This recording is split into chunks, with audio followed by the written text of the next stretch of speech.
Assalamu alaikum. أعوذ بالله من الشيطان الرجيم. بسم الله الرحمن الرحيم. إن الحمد لله وبه نستعين والصلاة والسلام على سيد المرسلين وعلى آله وصحبه أجمعين. Well, thanks. It's really my honor to be here. It's to be able to talk to you and to be asked to share any thoughts.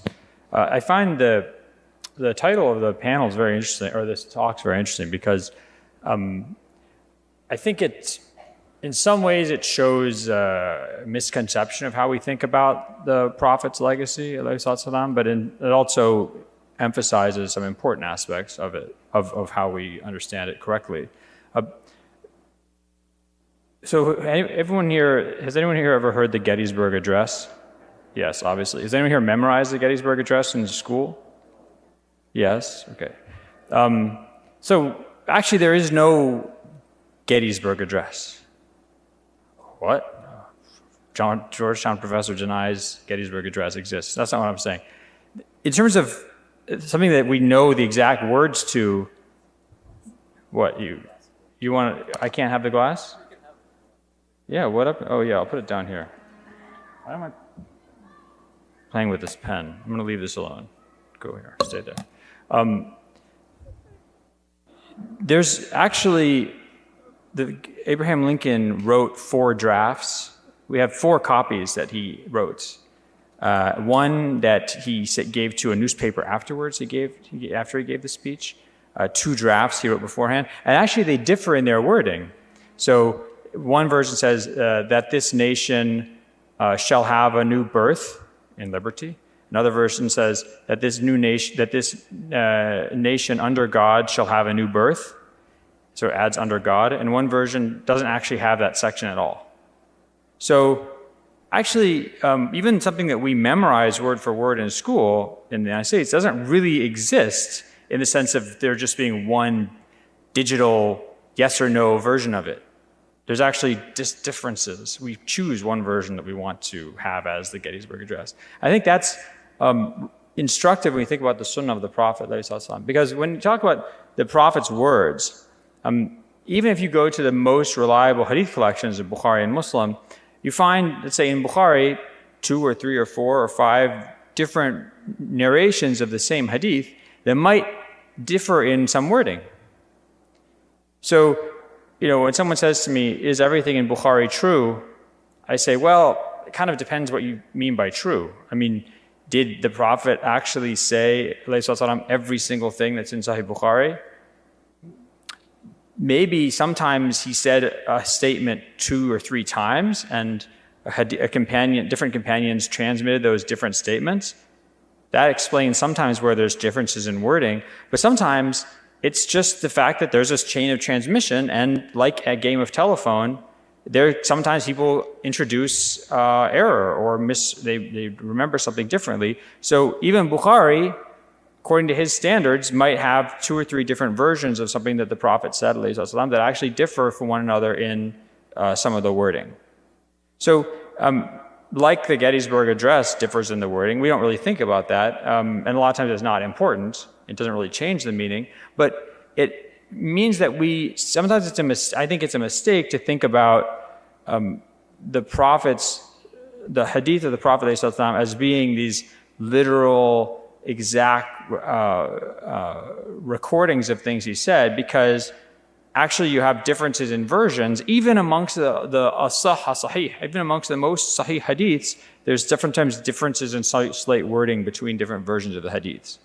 And that doesn't mean anything profound. It just means that we should get away from thinking about this kind of digital notion of 1-0 exact recording of the Prophet's speech, and start thinking about the Prophet's Sunnah as a whole as being his legacy, sallallahu alaihi wasallam.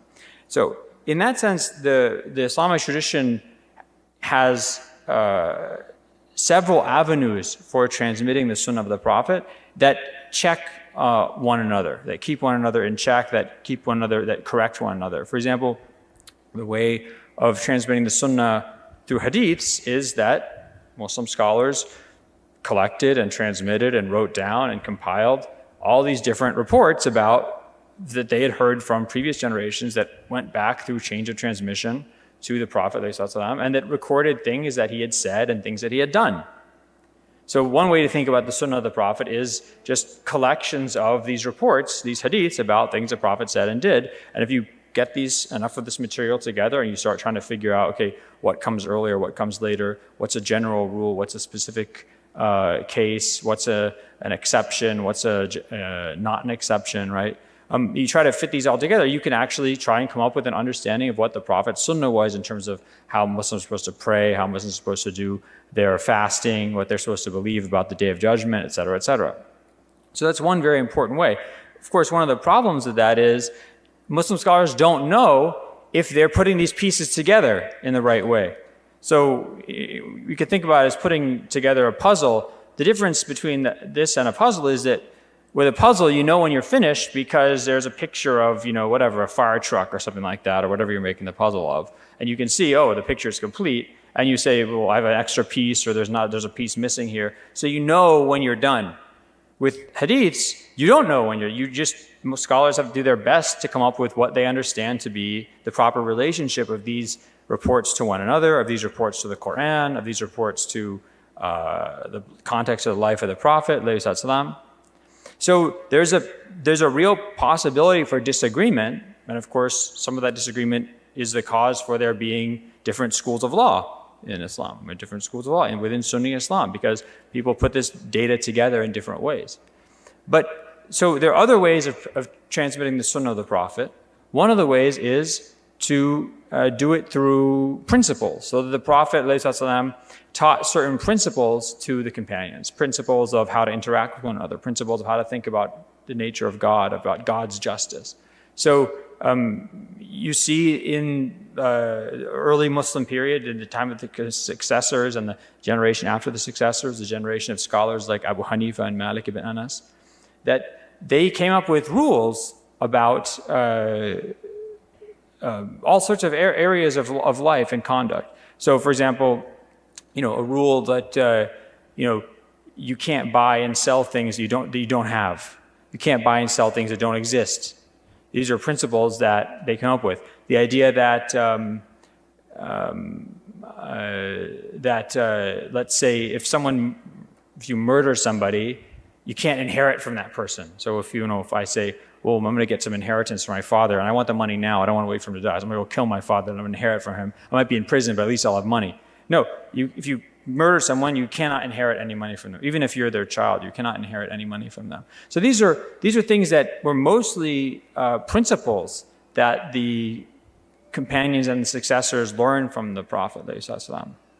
And these principles would sometimes help correct understandings of hadiths. Correct understandings of hadith. So, for example, if you had hadith that, like in the Maliki school of law, right? Or if there's a hadith called khiyar al-majlis, that if two parties when they're buying and selling things, until they part company, they can reject the sale or recant on the sale. So renege on the sale. So they can renege on the sale until they part company. Hatta yaftariqa, until they part company. Now, if you hear that phrase, until they part company, it means, until they, let's say, go their separate ways. Well, Imam Malik and others in the Maliki school said, no, that's not how that's not how we know from the general Sunnah of the Prophet. It's not how this hadith should be understood. It means, parting company means the verbal agreement. The verbal agreement. So that was how the Maliki school understood this hadith, because of these principles they learned from the Sunnah of the Prophet. The third way, the first way is actually just getting hadiths and trying to put together this puzzle to figure out what the Prophet's Sunnah was. The second way is to think about the Prophet's Sunnah as a set of principles. And the third way is the Prophet's Sunnah as a tradition that's lived by the pious community. So the best example of this is prayer. People don't learn how to pray from books, they learn how to pray from their parents, or they learn how to pray from their imam at the mosque, or their teachers at school. And those people learned how to pray from their parents, and their parents, so-and-so, all the way back to the time of the Prophet. So there's certain aspects of Muslim life that are handed down generation after generation. Of course, these things also have to be checked by hadiths, because as we all know, sometimes you can have a tradition from generation to generation. Every generation it moves a little bit away from its previous generation, a little bit farther, a little bit farther. So after 100, 200, 300 years, people are doing something very different from what their ancestors were doing, even though they think every generation thinks it's transmitting and inheriting something and not changing it at all. So you always have those hadiths that you can go back to make sure that you're not going too far away from the actual original practice of the Prophet. So when we think about the Sunnah, I think it's better, when we think about things coming straight from the Prophet's lips, it's better to think about the Sunnah as the precedent of the Prophet overall, the authoritative precedent and teachings of the Prophet overall, as opposed to thinking about just things that he says or reports that he said, because the reports, if you don't have the lived tradition of Muslim community, if you don't have principles that Muslim scholars derive from the Quran, from the Sunnah of the Prophet, you might not understand those sayings correctly, and you might not be able to put them in the right relationship with one another. Okay, now, I just want to discuss a few examples I think that really help us, should give us confidence about the overall intactness of our knowledge of the Prophet's Sunnah, the overall intact nature of this tradition. Of course, if you read books about Islam written by Islamophobes or just generally by Western scholars, they're very skeptical about hadiths, they're very skeptical about data about the life of the Prophet. Part of this is because of certain religious or, let's say, metaphysical positions or presuppositions that these scholars have. For example, they don't believe in miracles. So it doesn't matter if a report is accurate or not. They don't believe, for example, that the Prophet made the moon split, or they don't believe that the Prophet, that water came out from between his fingers and filled up pools so that all the companions could do their wudu in that water. These are things that are well-established hadiths or referenced in the Quran. So those things they just won't accept. And also in general, they don't think that any one generation or any one community is different from any other community in history. So there's the idea that the companions, let's say, were not able to lie about the Prophet, or that the Prophet ﷺ was immune to error, immune to committing sins. They just don't accept these principles. They say all human beings are the same.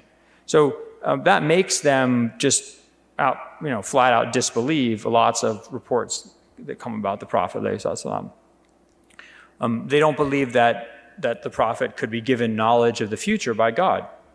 So anything where the Prophet is predicting the future, they'll say, well, this is obviously made up later because people don't know the future. No.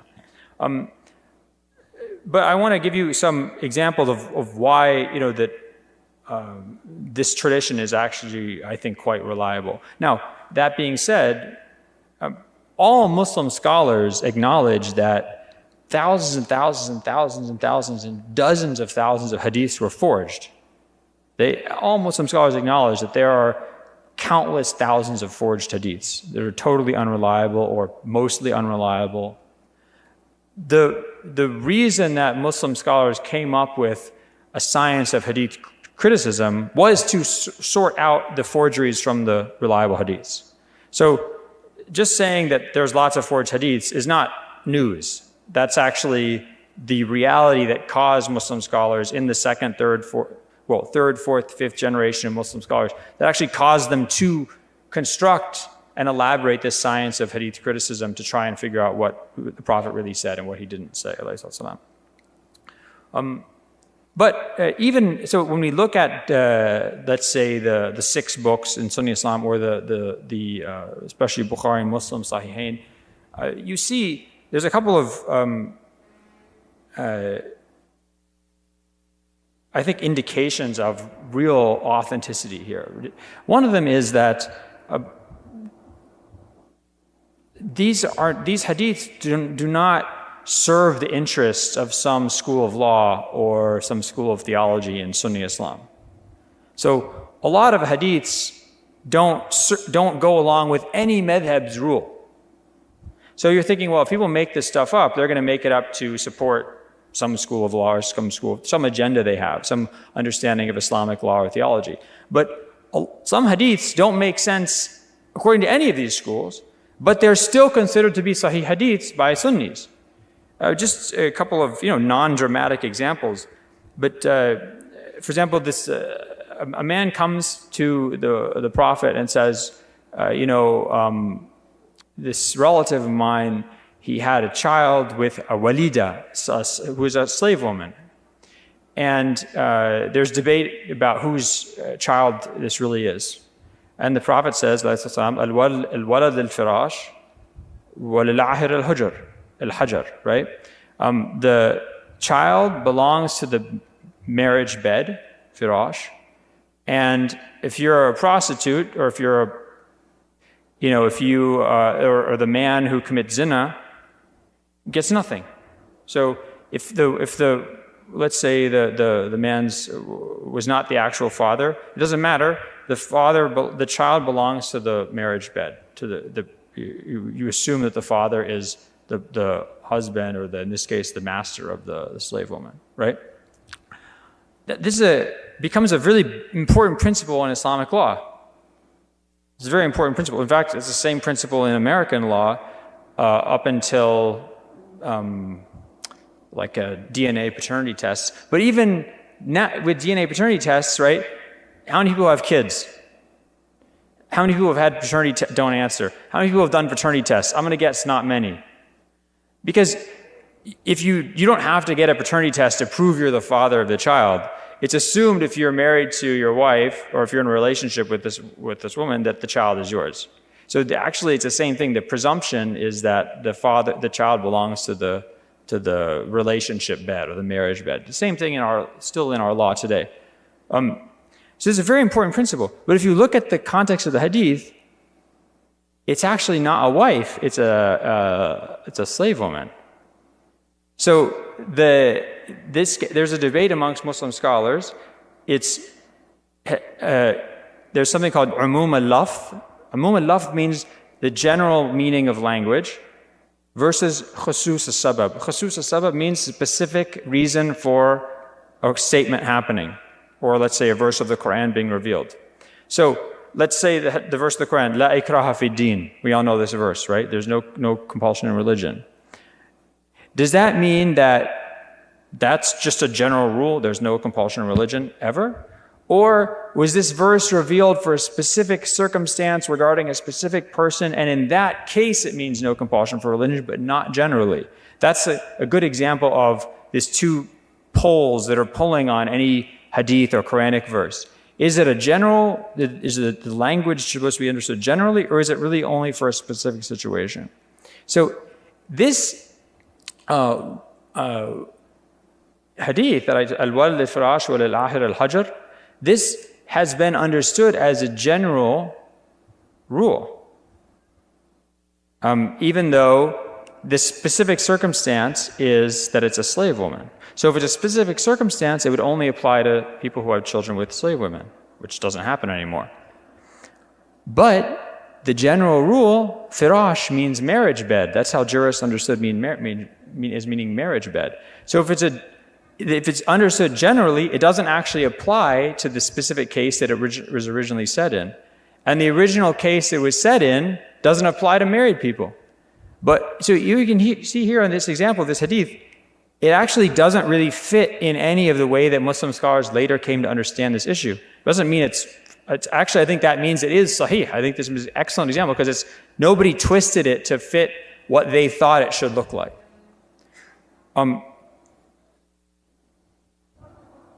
Okay, so there's lots of examples of it. Lots of examples where you have a hadith that it doesn't really fit into any one school of law. You can see that there's different schools of law. They're all each trying to make sense of, like, how do we understand this hadith? How does this fit into with our understanding of the Sunnah overall? So they're not twisting material to make it fit what they think it should be. They're actually keeping that intact material and trying to understand it. Another excellent example of the, I think, overall authenticity of certainly the core of the Sunni hadith corpus is that it contains extremely archaic language. I mean, there's language in hadiths that even the second and third generations of Muslims, they don't understand what it means. It's weird desert language that comes out of the Western Arabia. No one understands. I mean, it doesn't even make sense to people who by that time were living in Damascus, they were living in Basra, in southern Iraq, they were living in Egypt.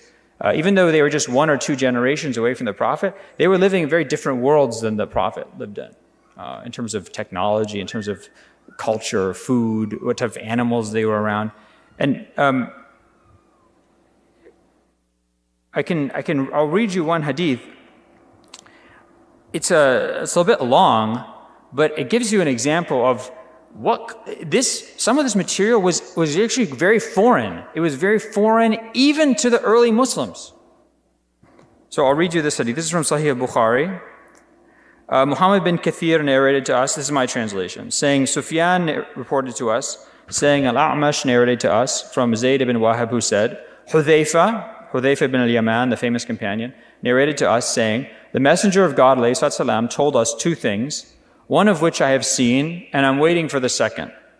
He told us that faithfulness, amana, was placed into the roots, jidr, of men's hearts. Then they learn from the Quran, and then they learn from the Sunnah. And he told us about its disappearance, i.e. the disappearance of faith. He said, quote, a man will go to sleep, and faithfulness will be snatched from his heart, until only a spot, waqt, remains. Then he will go to sleep, and it will be snatched further away from him, until only a trace will remain, like the callus from a blister, mejl, like a coal you rolled on with your foot. It swelled up, but now you see it as a raised up mark, but with nothing in it. And people will follow each other, and no one will keep their pledges. And the hadith continues, but I want to just focus on that part. Anyone understand that? It's very hard to understand. So there's a spot. There's going to be just the remainder of faith, like a spot, meket. And then it's going to be like, it'll disappear more. Faith will disappear even more from society. And it'll be like a callus, like when you step on a coal and it swells up, and then there's nothing, maybe the blister pops or something, and then you're just left with a mark or a callus or something. So this is a really unusual imagery. I mean, this is not something you would come up with. You wouldn't be like, hey, I'm going to forge a hadith. I want to talk about stepping on coal. I mean, this is not the kind of things that someone would come up with. This is very foreign imagery. And after the hadith, Bukhari's student, Al-Farabri, he said he asked Bukhari's secretary, a guy named Abu Ja'far, who was the one who would help him write things down.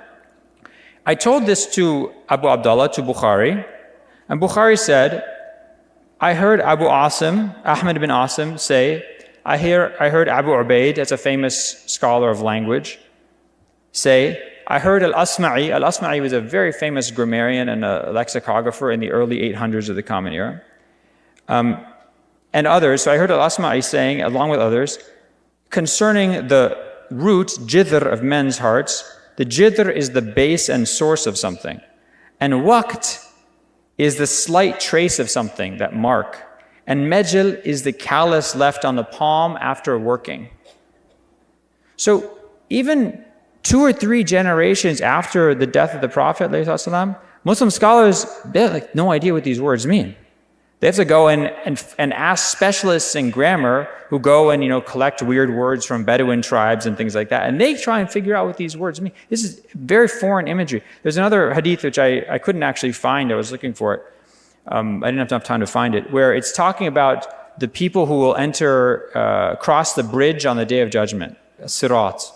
And it talks about how their small number, it's like the white hairs on the white fur on the armpit of a donkey.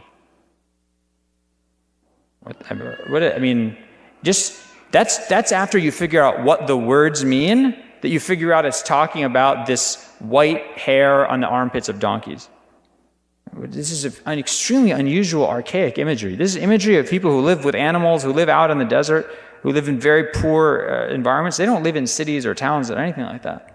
So this this imagery is not being made up by people. This is extremely archaic imagery that even the early Muslim scholars have trouble deciphering. They have to go and consult experts on language who all they do is go and collect weird words from Bedouin tribes. Okay. So finally, I wanted to end with a third, I think, really important piece of or set of information that gives us confidence in the overall authenticity of the Islamic tradition overall, which is the testimony of non-Muslim sources. So we don't have, we don't have some. It would be nice if like there was this Byzantine or Persian tourist who happened to go to Medina in 622, and he was hanging out there, and then suddenly he hears the singing, and this guy comes into town. Everyone seems really happy, and then he says, "This is really interesting. I'm going to stay here for a couple of years." He writes down every day what happened. That would be great. We don't have that, right? All we have, in terms of recordings of what the Prophet did in his life, in the sort of the details of his life, comes from Muslims who passed this on for 1 or 2 or 3 generations, and then it gets set down in writing of various forms. But we do have early non-Muslim historians and religious scholars, priests especially, in Syria, in Egypt, who are writing about, in Iraq, who actually write about their first encounters with Muslims.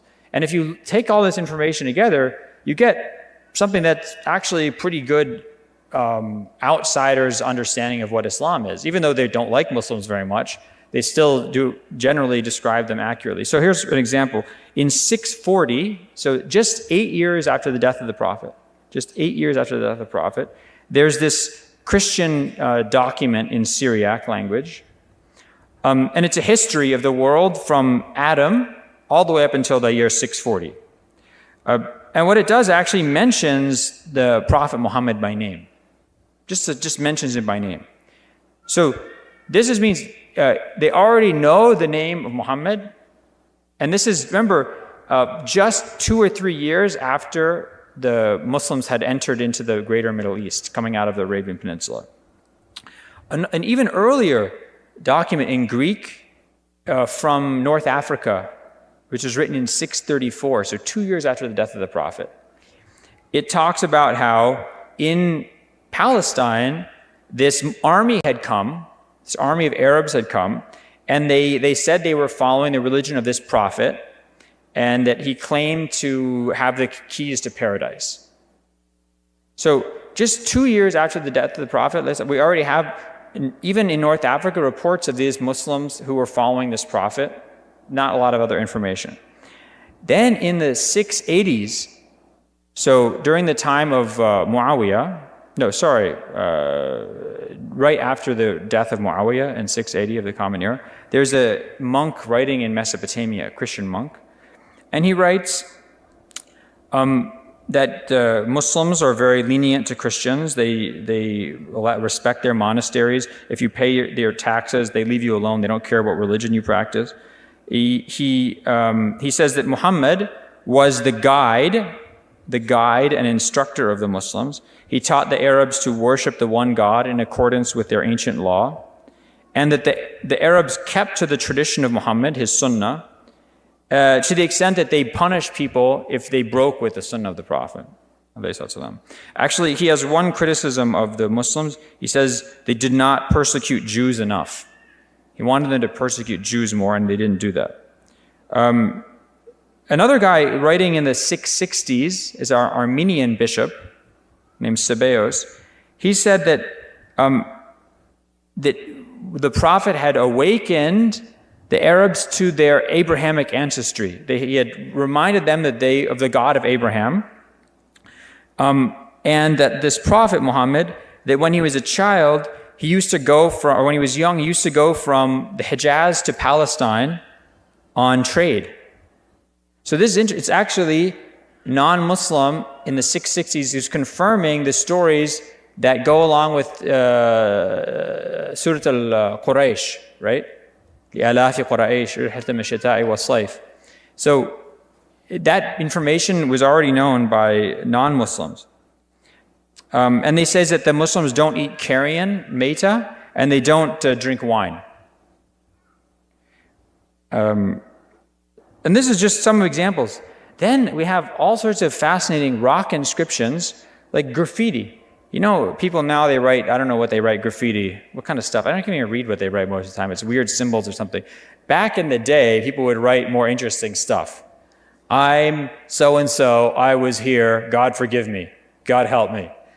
So in the, especially southern Saudi Arabia and the southern Hijaz, there's a lot of rock writing on the rocks that are preserved. And for example, one of them says, in the name of Allah, Bismillah, I, Zuhair, I'm reading it in English, obviously, it's in Arabic. I, Zuhair, wrote this at the time of Omar, who died in the year 4 and 20. 24. This is really interesting. So, one, they're using Hijri dates already. Now, you have to remember, some Western scholars had said that Muslims didn't invent the Hijri calendar till much later. But actually here, does anyone know who invented the Hijri calendar? Omar invented the Hijri calendar. That's what Muslims said. It turns out this is well, it was being used during the time of Omar. And it mentions, it also calls him Amir al-Mu'mineen, which is the title he went by, right? In the Muslim sources. And another rock inscriptions, which I think is pretty recently discovered, it says, I am Qais, the scribe of Abu Qutayr. May God's curse be on those who murdered Uthman ibn Affan and those who have led to the killing without mercy. So again, this is a very early, it doesn't say what the year is, but it's extremely early because it's near this other early one I just read. And it mentions the killing of Uthman. So again, this is a very early event that Muslims said happened at a certain time. A lot of non-Muslim historians have said, well, this is, we don't believe these stories or they're not reliable. But here you have the early rock inscriptions that are giving us external testimony of this. So if you take these non-Muslim sources from, the 630s, just a few years after the death of the Prophet, going up into the 680s, you have a vision of people who followed this Muhammad, who was their guide and their prophet, who taught them to worship the God of Abraham. He taught them don't drink wine, don't eat carrion, right? So this is actually not a bad description of Islam from people who don't know anything about it. Okay, so these points together, I think. Well, for me, they really provide a lot of clarity, right? So first of all, we talk about the Prophet's legacy, we don't just speak about reports of things he said and did, because those reports, they can sometimes, you're not exactly sure what the precise words of the Prophet were. But the fact that there's all these different versions preserved shows you the diligence that Muslim scholars had, like Bukhari and his teachers. They recorded different versions of hadiths, even if there was just one word difference, for example. They would record the different versions. But the Sunnah of the Prophet isn't just contained in these reports, right? It's contained in the legal thought, the legal tradition of Muslim scholars. It's contained in the lived community of the lived tradition of the Muslim community. And the overall accuracy of this tradition is bolstered by, one, the fact that it contains material that is clearly extremely archaic, even for the people who were first collecting it. Two, non-Muslim sources that are contemporary to just after the life of the Prophet, and in the decades, just 2 or 3 decades after his death, give us, taken together, a pretty accurate representation of Islam from outsiders' perspective. And finally, you have rock inscriptions that actually back up a lot of the material, a lot of the sources or the reports that Muslims had been treating as historically accurate. Okay, jazakumullah khair. Assalamu alaikum.